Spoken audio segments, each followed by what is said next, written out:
Hi everyone, it's Ray the Singing Tallit, picking back up with the reading of The Life and Times of Jesus the Messiah by Alfred Edersheim.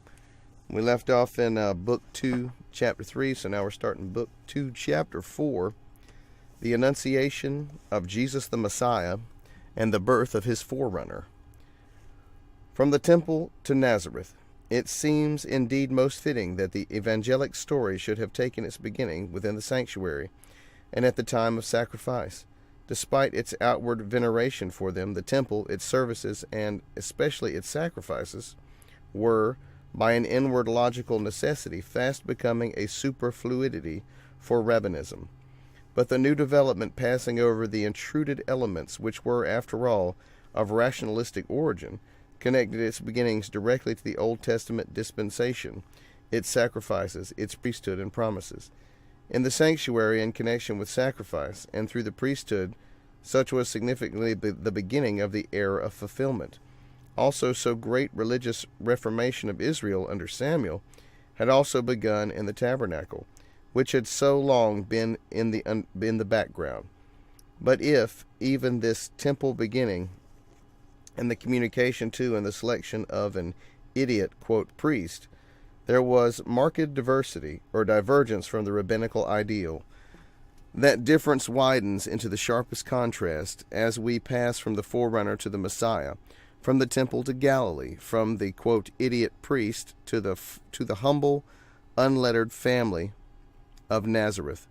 It is necessary here to recall all our general impressions of rabbinisms, its conception of God, and the highest good and the ultimate being an object of all things, as concentrated in learned study, pursued in academics, in the academies.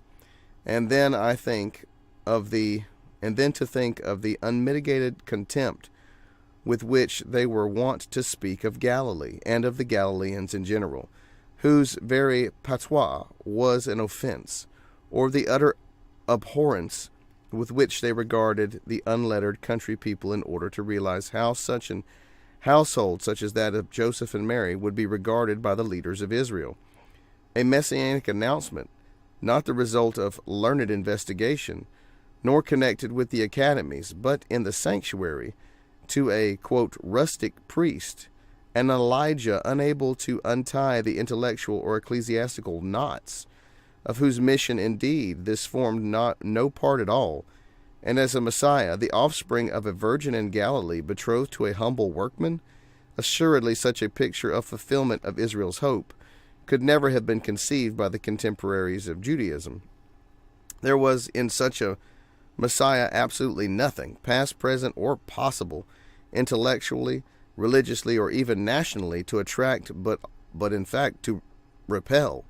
And so we can, at the very outset of this history, understand the infinite contrast which it embodies, with all of the difficulties to its reception, even to those who became disciples, as at almost every step of its progress there were, with ever fresh surprise, recalled from all that they had formerly thought to that which was so entirely new and strange. So what he's saying is, by the decrees of the rabbinical groups of the time, nothing about Yeshua would have cued them up to say, "Oh, yes, that's definitely somewhere the Messiah can come from." If you recall, there was I think it was in the Gospel of John, one of the rabbis, I think it was actually the high priest, or maybe was it Ananias? Basically said to one of the other rabbis, what do you know? Does anyone important ever come from Galilee? What is going to come from Nazareth?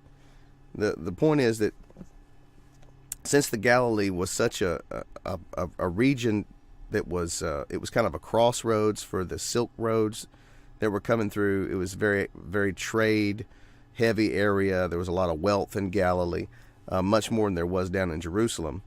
But the rabbis and the learned men of Jerusalem also considered that place to be much too Hellenistic, much too worldly, much too connected with the ideas that were flowing from other parts of the world, and they considered the Galileans to be an uneducated and definitely an unlettered. That probably meaning unable to write Hebrew is probably what they meant when they say unlettered, but definitely not studied in all the Hebrew texts and all the religious studies.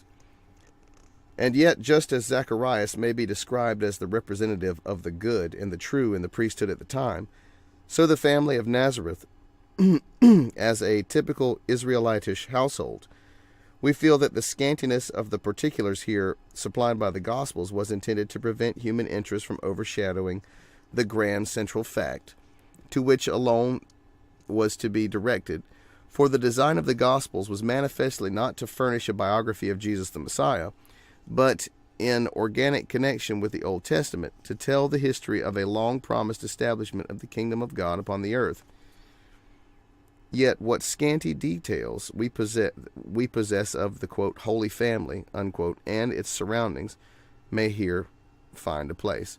So Edersheim's going to give us a lot more information about not just what was going on at the time, but what the family life would have been like. The highlands from which the central portion of Palestine are broken by the wide, rich plain of Jezreel, which severs Galilee from the rest of the land.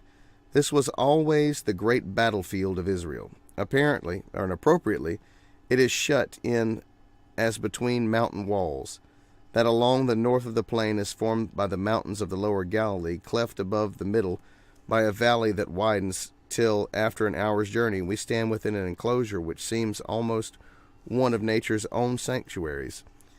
As in its amphitheater, 15 hilltops rise around, that to the west is the highest of about 500 feet, and on its lower slopes nestles a little town, its narrow streets ranged like terraces. This is Nazareth, probably the ancient Sarid, or En-Sarid, which, in the time of Joshua, marked the northern boundary of Zebulun. That's from John 19:10. Climbing this steep hill, fragrant with aromatic plants and bright with the rich-colored flowers of a view most unsurpassed, opens before us. For the Galilee of the time of Jesus was not only one of the richest in fertility, and was cultivated to the utmost, and thickly covered with the populous towns and villages, but the center of every known industry, and the busy road of the world's commerce. Like I said, this is an area where the Silk Roads pass through. Northward the eye would sweep over a rich plain, rest here, and there are white towns glittering in the sunlight, then quickly travel over the Aramaic hills and glens, which form the scenes of Solomon's song, till passing beyond Sefed, the Sephath of the rabbis, or the city set on a hill. The view is bounded by that giant of a far-off mountain chain, the snow-tipped Hermon. Westward stretched a like scene of beauty and wealth, a land not lonely, but wedded, not desolate, but teeming with life, while on the edge of the horizon lay the purple Carmel, beyond it the fringe of a silver sand, and then the dazzling sheen of the great sea. In the farthest distance, white sails like wings outspread towards the ends of the world. Nearer, busy ports, then centers of industry, and close by traveled roads, all bright in the pure eastern air and the rich glow of the sun. But if you turned eastward, the eye would soon be arrested by the wooded height of Tabor, yet not before the attention had been riveted by the long, narrow string of fantastic caravans, and curiosity roused by the motley figures of all nationalities in all costumes, busy binding the east to the west by the line of commerce that passed along the route winding through Tabor. And when weary with gaze, you looked once more down on little Nazareth, nestling on the breast of the mountain, the eye would rest on the scene of a tranquil, homely beauty. Just outside the town, in the northwest, bubbled the spring or well, the trysting spot of townspeople, and the welcoming place of travelers. Beyond it stretched lines of houses, each with a flat roof standing out distinctly against the clear sky. Watered, terraced gardens, gnarled, wide-spreading fig trees, graceful feathery palms, scented oranges, silvery olive trees, thick hedges, rich pasture land. Went then the bounding hills to the south, and beyond the seemingly unbounded expanse of the wide plain of the Estralon.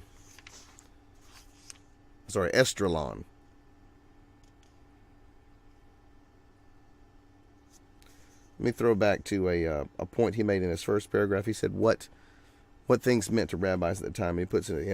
There's footnotes on every page. I'll see if I can. It's hard to see with the light like it is, but every page has got footnotes piled at the bottom of it. Terrible as it may sound, and it is certainly the teachings of rabbinism, that God occupied so many hours every day in the study of the law. That's in one of the Targums. Psalm Jonathan on Deuteronomy 32:4 and Abhad Z 3b. Nay, rabbinism goes farther in its daring, and speaks of the Almighty as arrayed in a white dress, or as occupying himself by day with the study of the Bible, and by night with that of the 6 tractates of the Mishnah. And that's a compliment also on the Targum. I guess that's something on the Cantor 5:10. I'm unsure what some of these notes mean when they delineate certain Talmud tractates and such, because I don't know all the different types of extra biblical texts they would have used for the rabbis to explain why they were saying some things that they said. But I can tell you that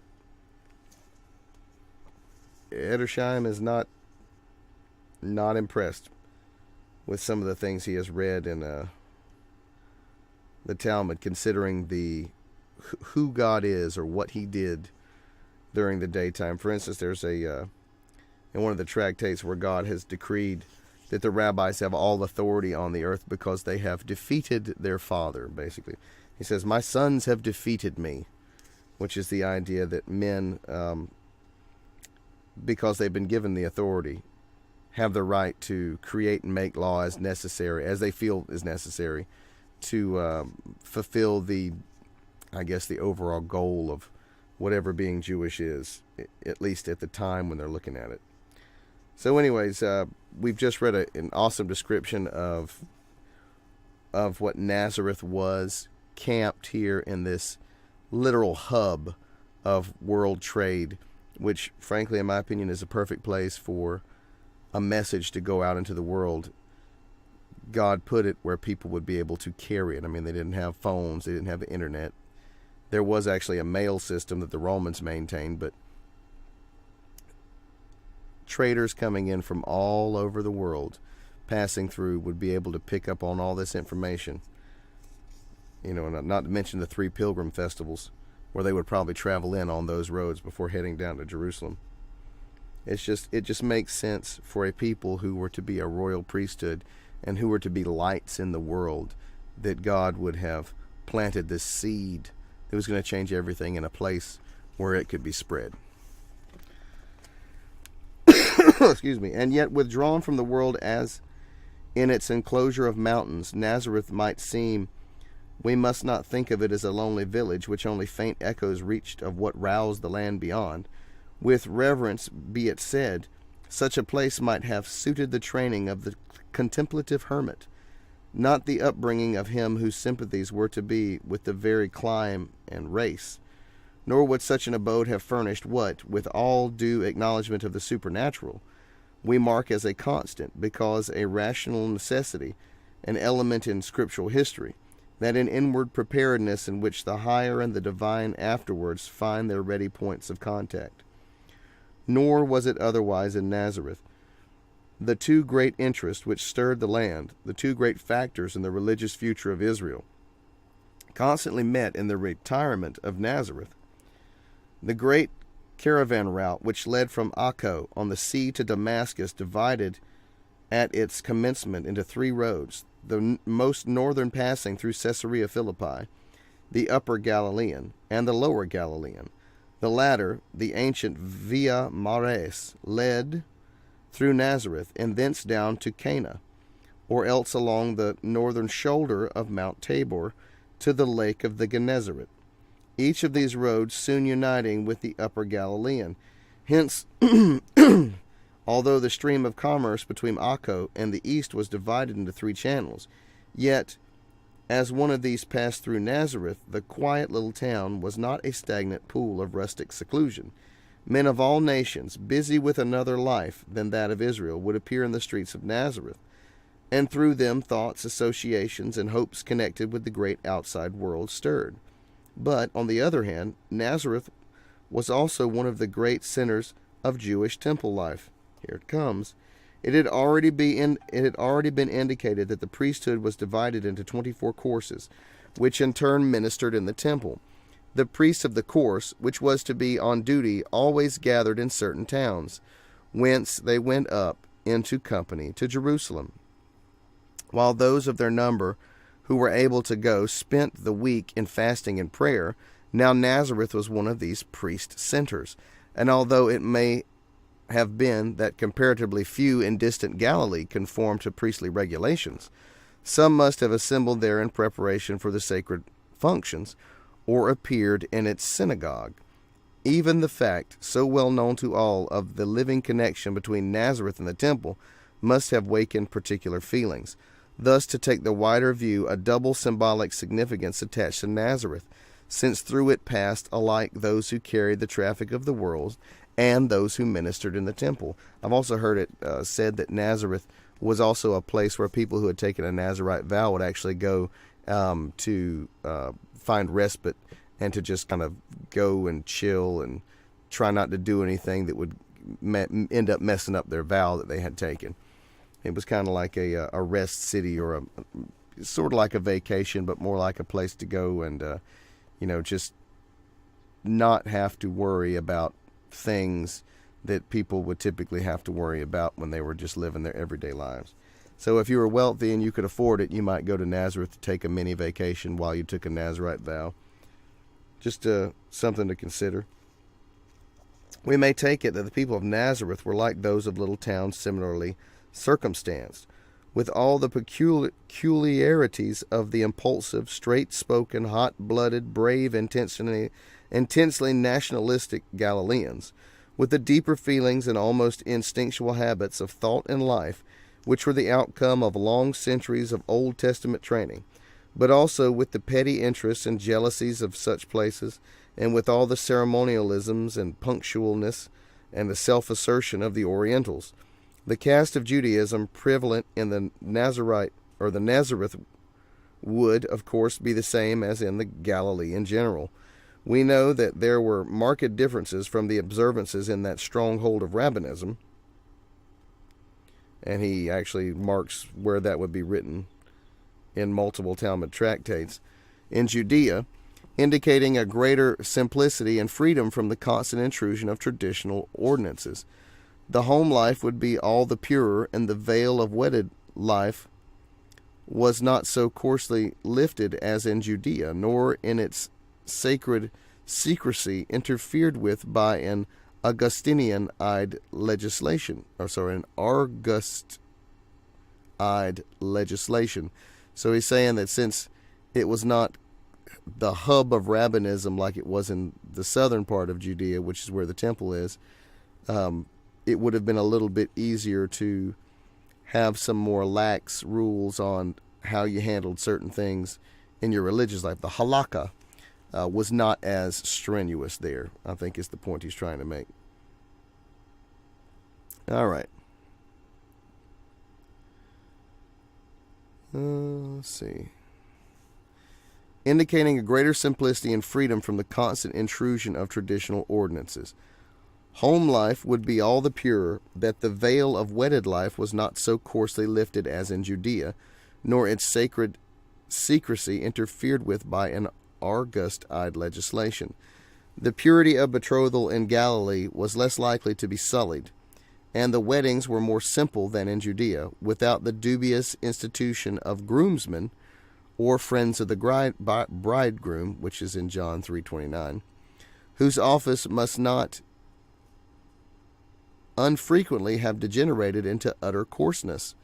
The bride was chosen not as in Judea, where money was too often the motive, but as in Jerusalem, where the chief regard was to be to a fair degree, and widows were, as in Jerusalem, more tenderly cared for, as we gather even from the fact that they had a life right of residence in their husband's house.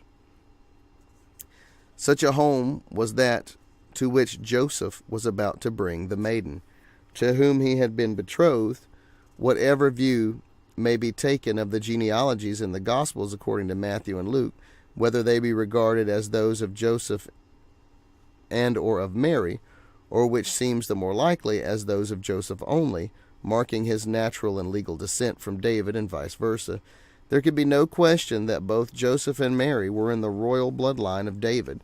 Most probably the two were nearly related, while Mary could also claim kinship with the priesthood, being no doubt on her mother's side a blood relative of Elizabeth, the priest wife of Zacharias, from Luke 1:36. Even this seemed to imply that Mary's family must shortly before have held a higher rank, for only with such did custom sanction any alliance on the part of the priest. But at the time of their betrothal, alike Joseph and Mary were extremely poor, as appears, not indeed from his being a carpenter, since a trade was regarded as almost a religious duty, but from the offering at the presentation of Jesus in the temple, from Luke 2:24. Accordingly, their betrothal must have been of the simplest, and the dowry settled the smallest possible, whichever of the two modes of betrothal may have been adopted in the presence of witnesses, either by a solemn word of mouth, in due prescribed formality, with the added pledge of a piece of money, however small, or of money worth for use, or else by writing, the so-called shitri irusin, there would be no sumptuous feast to follow. A ceremony would conclude with some such benediction as afterwards, as to use the phrase, quote, "Blessed art thou, O Lord our God, King of the world, who hath sanctified us by his commandments, and enjoined us about incest, and the forbidden, the betrothed, but allow us those the wedded huppah and betrothal. Blessed are you who sanctifies Israel by the huppah and betrothal," the whole being perhaps concluded by a benediction over the statutory cup of wine, which was tasted in turn by the betrothed. From the moment Mary was betrothed as wife of Joseph, their relationship was sacred, as if they had already been wedded. Any breach of it would be treated as adultery, nor could the band be dissolved except, as after marriage, by a regular divorce. Yet months might intervene between the betrothal and the marriage. Okay, so this is a description of how the ceremony probably went. He confirms that Mary and Joseph must have been poor, because when Mary made the offering of the 2 turtle doves for the redemption of her firstborn, that is a pauper's offering. That is the lowest possible price you can pay when you do the ceremony at the temple. And that's what was offered, the poor man's offering, basically, the two turtle doves.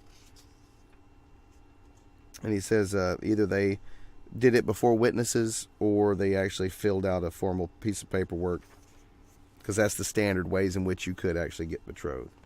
5 months of Elizabeth's sacred retirement had passed, when a strange messenger brought the first tidings to her kinswoman of a far-off Galilee. It was not the solemn grandeur of the temple, between the golden altar of incense and the 7-branched candlestick, that the angel Gabriel now appeared, but in the privacy of a humble home at Nazareth. The greatest honor bestowed on man was to come in the midst circumstances of the deepest human lowliness, as if the more clearly to mark the exclusively divine character of what was to happen. In other words, he's saying, if an angel appeared, you were being extremely blessed and considered very important in what God was doing.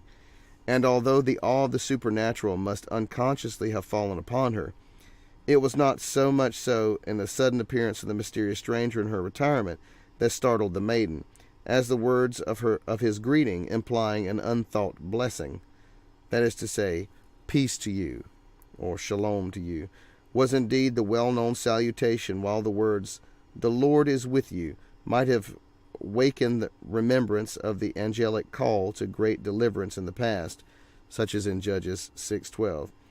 But this designation of highly favored came upon her with a bewildering surprise, perhaps not so much its contrast to the humbleness of her estate, as from the self-conscious humility of her heart, and it was intended so for all feelings that would now most become her.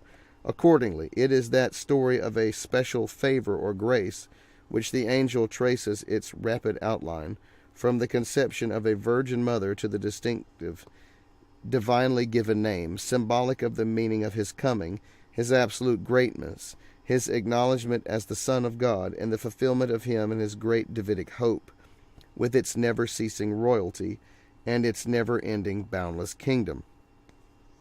His name, by the way, is Yeshua. That is a compound word of Yehovah, which is God's name, Yod-Heh-Vav-Heh, and Yoshia, which means to save or to be saved. So his name literally means Yehovah saves. So every time you say Yeshua's name, you're actually saying that the Most High God is saving us. And that is exactly what his name means. And it is exactly his purpose, right?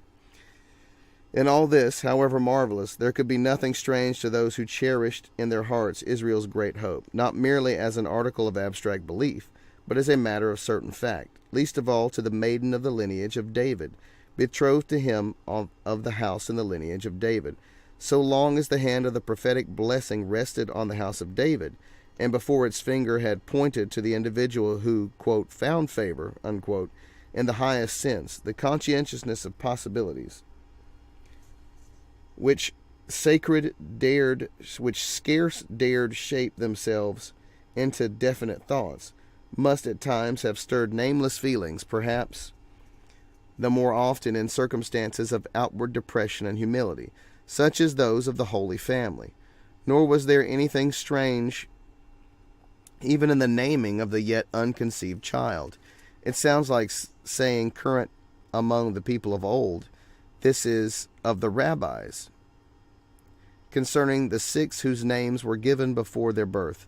So he's saying that this is not even an uncommon thing. There's 6 famous rabbis mentioned in a tractate whose names are given before their birth: Isaac, Ishmael, Moses, Samuel, Josiah, and of course the name of the Messiah, these are the names of biblical characters who are given before their birth, whom may the Holy One, blessed be his name, bring quickly in our days.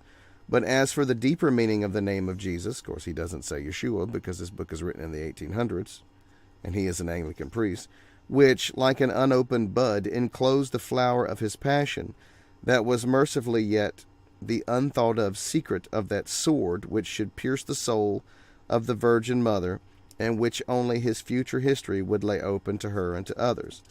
Thus, on the suspicion of the readiness of her believing heart and her entire self-unconsciousness, it would have been only the glorious announcement of the impending event which would absorb her thinking, with nothing strange about it, or that needed further light than how of her own connection with it the words which she spoke were not of the trembling doubt that required to lean on the staff of, quote, a sign, unquote, but rather those of inquiry, for the further guidance of a willing self-surrender.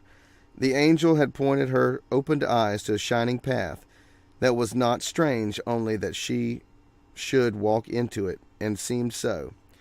And now the angel still further unfolded its words, which, however little she may have understood their full meaning, had again nothing strange about them, save once more that she should have thought of being favored, which words, even to her understanding, must have carried yet further thoughts of a divine favor, and so deepened her humility. For the idea of the activity of the Holy Ghost in all great events was quite familiar to Israel at the time, even though the individual might have thought of the Holy Ghost and may not fully have apprehended its meaning, only that they expected such influence to rest exclusively upon those who were either mighty or rich or wise. That's from the tractate Nadar 38a. And of this twofold manifestation of miraculous favor, that she, and as a virgin, should be its subject, Gabriel, the might of God, gave his unasked sign in what had happened to her kinswoman Elizabeth. Okay. Now he writes in a very dense, extremely, frankly, it's great writing, man. I got to learn to write like this. But this is so packed full of information. What he's saying is, he is congratulating her on her humility, which is awesome. Because one of the things to remember in the Jewish culture is, number one, Moses. You want to be as humble as Moses. Moses was considered to be the most humble man ever. He consistently was willing to offer his life for others. He even argued with God about protecting the people of Israel and offered up his own life. He said, if you're going to destroy them, then blot me out too. So to be humble is a great thing among the household of Israel.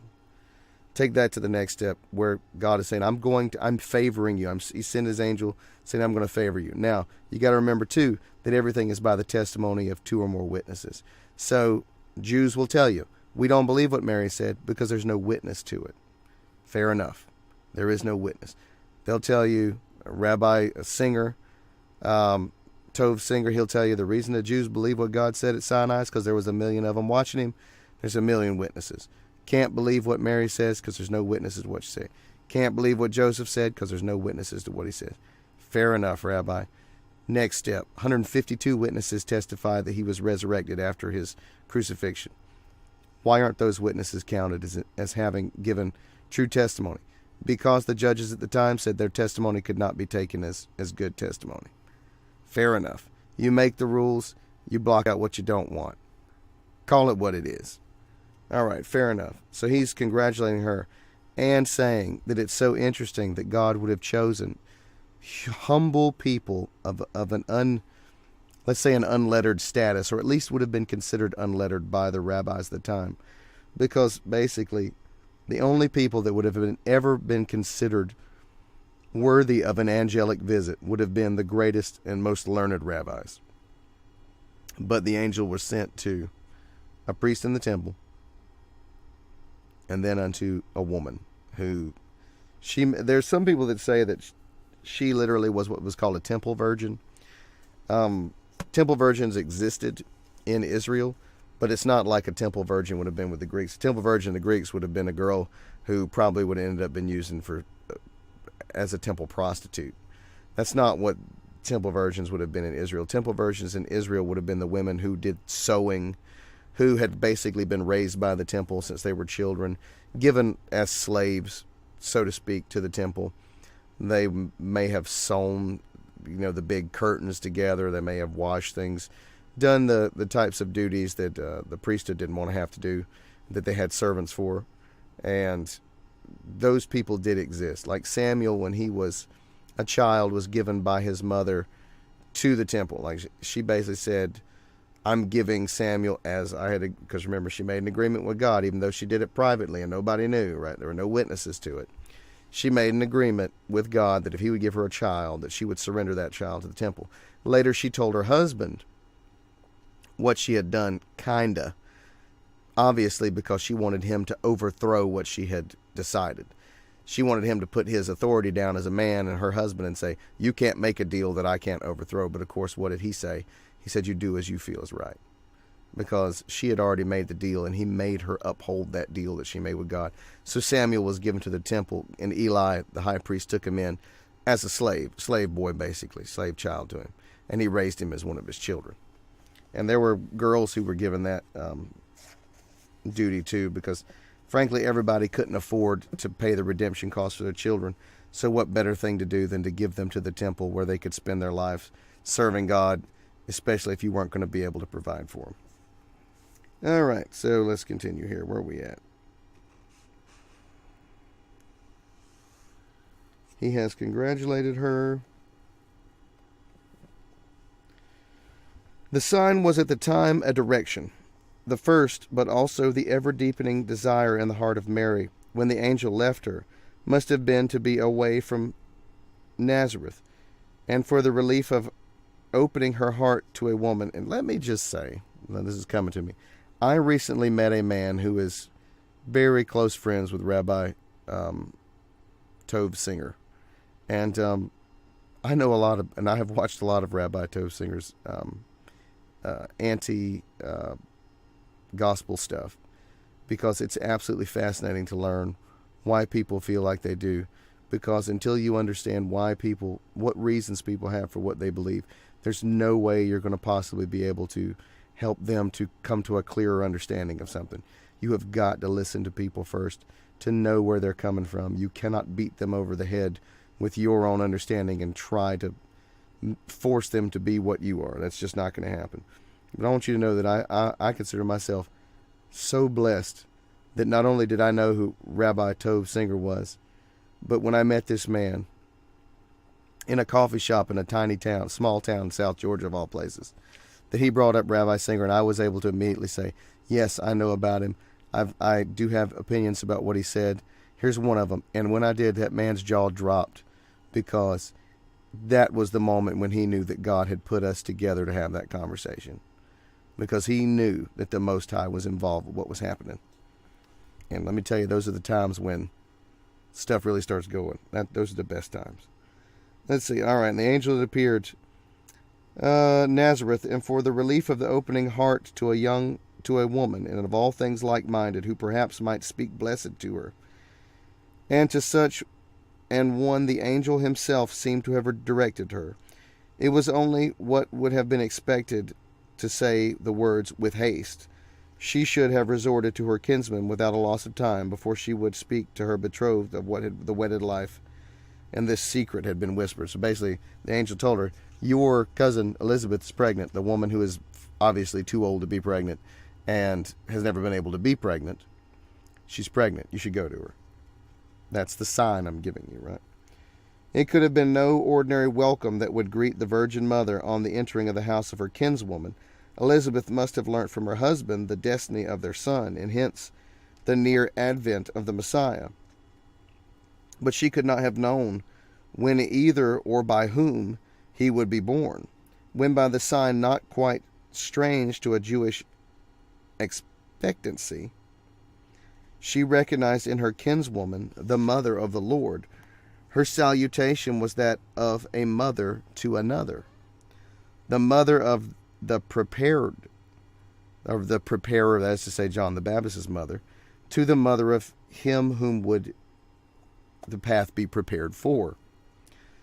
To be more precise, the words which filled with the Holy Ghost she spoke were a mother's utterance to a mother of a homage, which were unborn babe offered to his Lord, while the answering hymn of Mary was the offering of that homage unto God. It was the antiphonal morning psalmody of the Messianic day as it broke, of which the words were still all of the old dispensation, but their music of the new, the keynote being that of favor, grace, struck by the angel in her first salutation, favor to the Virgin, favor, eternal favor to all his humble and poor ones, and favor to Israel stretching in the golden line from the calling of Abraham to the glorious future that was now opening.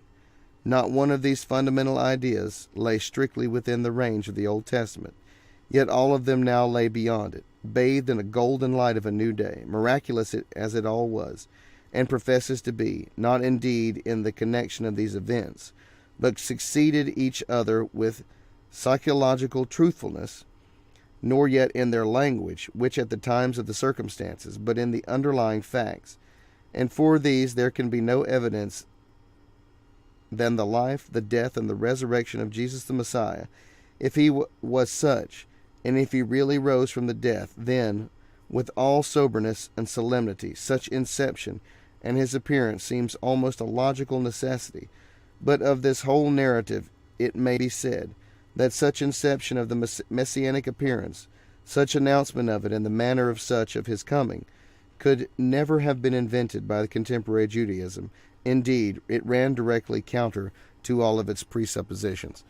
So he's saying that when Mary and Elizabeth met one another, Mary addressed Elizabeth the way a mother would address another mother, which would have probably been a surprise to Elizabeth because she didn't know Mary was pregnant, because really technically her and her husband shouldn't have consummated their marriage yet.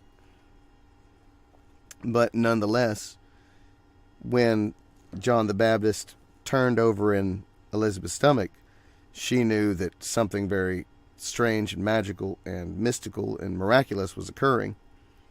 And he's basically saying that there's nothing about the way the rabbis of the day understood what the Messiah was supposed to be that would have clued them into any of what we're reading would have anything to do with the Messiah as they understood his role. 3 months had passed since the Virgin Mary entered the home of her kinswoman, and now she must return to Nazareth.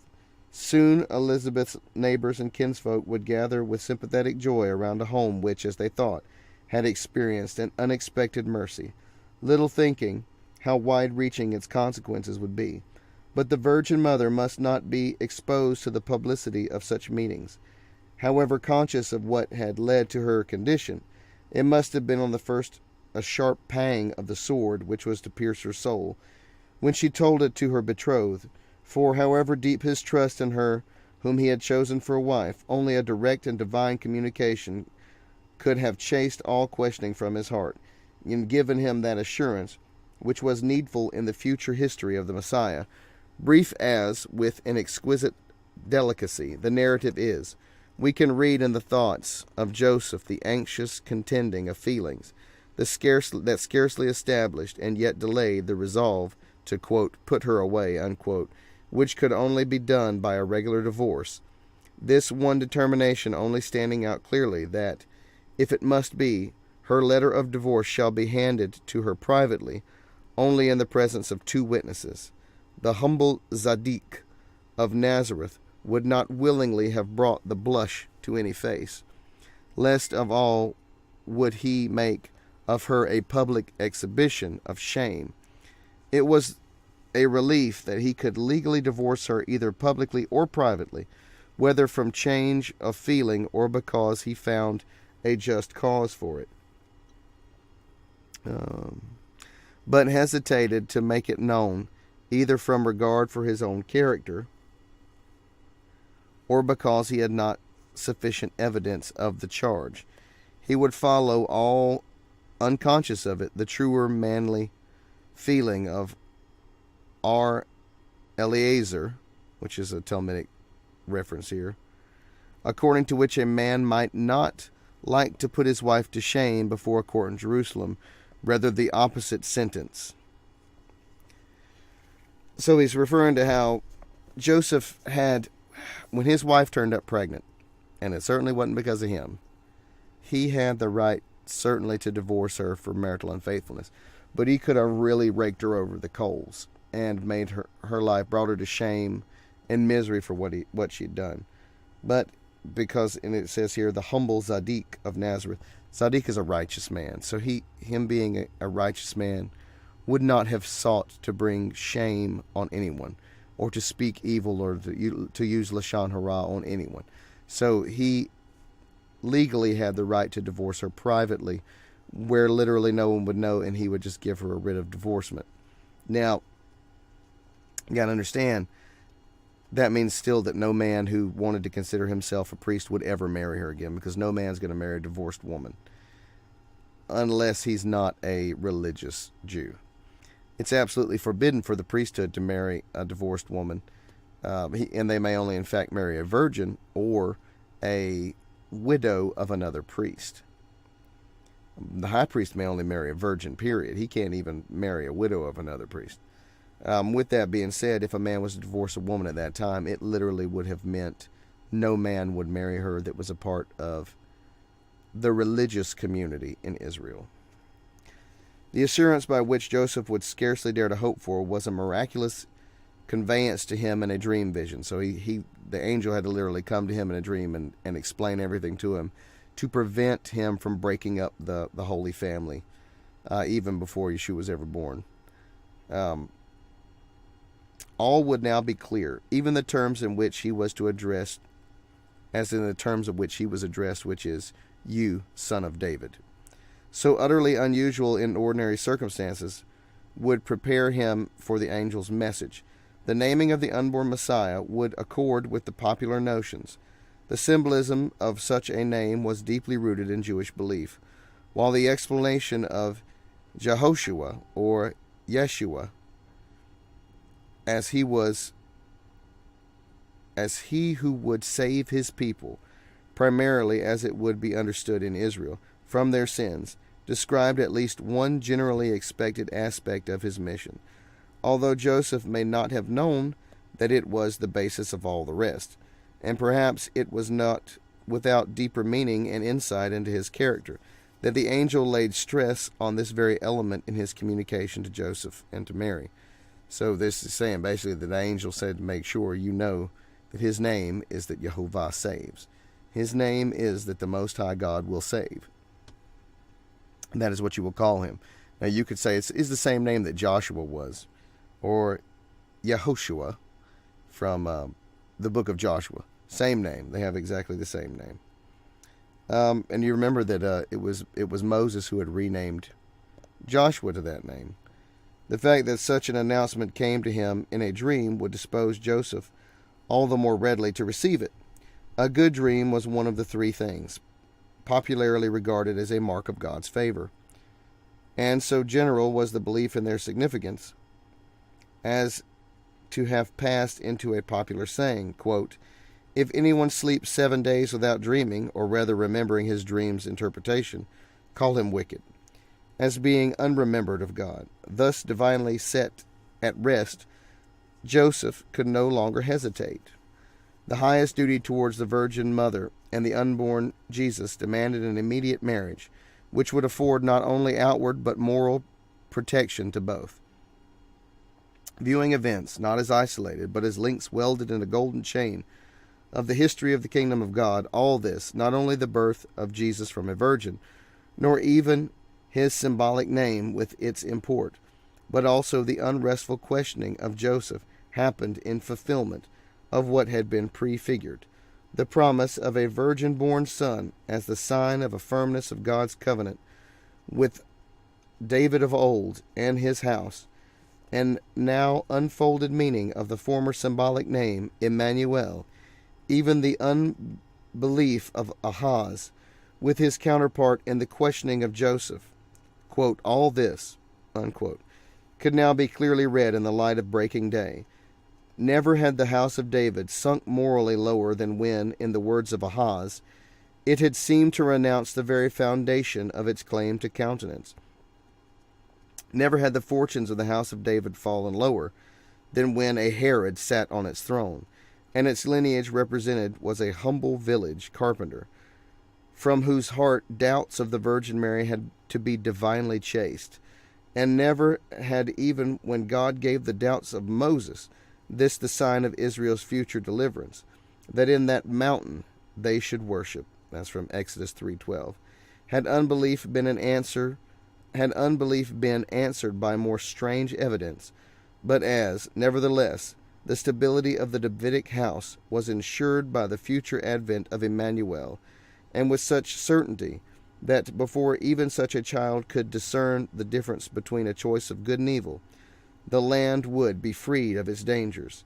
So now all that was then prefigured was to become literally true, that Israel was to be saved from the real danger by the advent of Jesus Emmanuel. And so it had all been intended. The golden cup of prophecy which Isaiah had placed empty on the holy table, waiting for the time of the end, was now filled up to its brim with the new wine of the kingdom. Meanwhile, the long-looked-for event had taken place in the home of Zacharias. No domestic solemnity so important or so joyous as that in which, by circumcision, the child had, as it were, laid upon it the yoke of the law, with all of the duty and the privilege which this implied. Even the circumstance that it took place at early morning might indicate this. It was, so tradition has it, as if the father had acted sacrificially as high priest, offering his child to God in gratitude and love. And it symbolized his deeper moral truth that man must by his own act complete what God had first instituted. To Zacharias and Elizabeth, the rite would have been even more than this significance, as it ministered to the child of their old age, so miraculously given, who was connected with such future, besides the legend which associates circumcision with Elijah as the restorer of this rite in the apostate period of the kings of Israel, was probably in circulation at the time.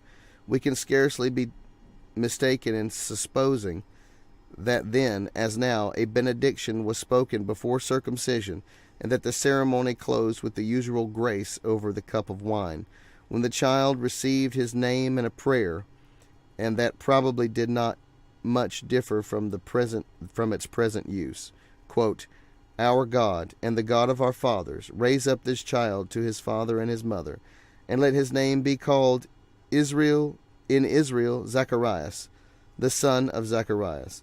Let his father rejoice in the issue of his loins, and his mother in the fruit of her womb, as it is written in Proverbs 23:25, and as it is said in Ezekiel 16:16, and then again in the Psalm 105:8, and in Genesis 21:4.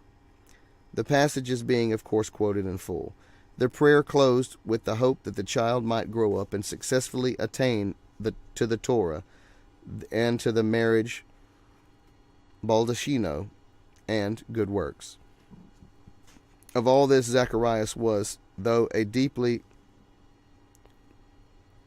listened deeply and interestedly, he was yet still deaf and dumb. Witness. This only had he noticed that in the benediction in which the child's name was inserted, the mother had interrupted the prayer without explaining her reason. She insisted that his name should not be that of his aged father, as the particular circumstances might have been expected, but it was to be Yochanan. A reference to the father only deepened the general astonishment, when he also gave the same name. But this was not the sole cause for marvel, for forthwith the tongue of the dumb was loosed, and he, who could not utter the name of the child, now burst into praise in the name of the Lord. His last words had been those of unbelief. His first were now those of praise. His last words had been a question of doubt, and now his first were the hymn of assurance. Strictly Hebrew in its cast, and closely following Old Testament prophecy, it is remarkable, and yet also natural, that this hymn of the priest closely follows, and if the expression be allowed, the spiritualities, a great part of the most ancient Jewish prayer, the so-called 18 benedictions, rather perhaps that it transforms the expectancy of that prayer into a praise of its realization. And if we bear in mind that a great portion of these prayers was said by the priest before the lot was cast for incensing, or by the people in the time of incensing, it almost seems as if during the long period of his enforced solitude that the aged priest had meditated on and learned to understand what was so often he had been repeating. Opening with the common form of benediction, his hymn struck, one by one, the deepest chords of that prayer, especially that this most significant of all, the 15th eulogy, speedily make to shoot forth the branch of David, thy servant, and exalt you his horn by your salvation. For in your salvation we trust all day long. Blessed are you, Yehovah, whose causeth to spring forth the horn of salvation, literally the branch coming forth. This analogy between the hymn of Zacharias and the prayers of Israel will best appear from the benediction with which these eulogies closed. For when thus examined, their leading thoughts will be found to be as follows. God, as the shield of Abraham, he that raises the dead, and causes the salvation to shoot forth, the Holy One, who graciously giveth knowledge, who taketh pleasure in repentance, who multiplies forgiveness, who redeems Israel, who heals their spiritual diseases, who blesses the years, who gathers the outcast of his people, and whose righteousness and judgment, who is the abode and to stay in righteousness, who buildeth up Jerusalem, who causeth the horn of salvation to shoot forth, who hears the prayers, who brings back his Shekinah to Zion. God, the gracious one, to whom praise is due, who blesseth the people of Israel with peace. It was all most fitting. The question of unbelief had struck the priest dumb, for most truly the unbelief cannot speak. The answer of faith restoreth to him speech, for most truly does faith loosen the tongue. The first evidence of his dumbness had been that his tongue refused to speak the benediction of the people, and the first evidence of his restored power was that he spoke the benediction of God in a rapturous burst of praise and thanksgiving. The sign of the unbelieving priest standing before awestruck people, vainly essaying to make himself understood by signs, was most fitting that, quote, they made signs, unquote, to him. The believing father should burst in their heart and in their hearing into a prophetic hymn. But far and wide as the marvelous tidings spread of the hill country of Judea, fear fell on all, the fear also of a nameless hope. The silence of a long clouded day had been broken, and the light which had suddenly riven in its gloom laid itself on their hearts in expectancy.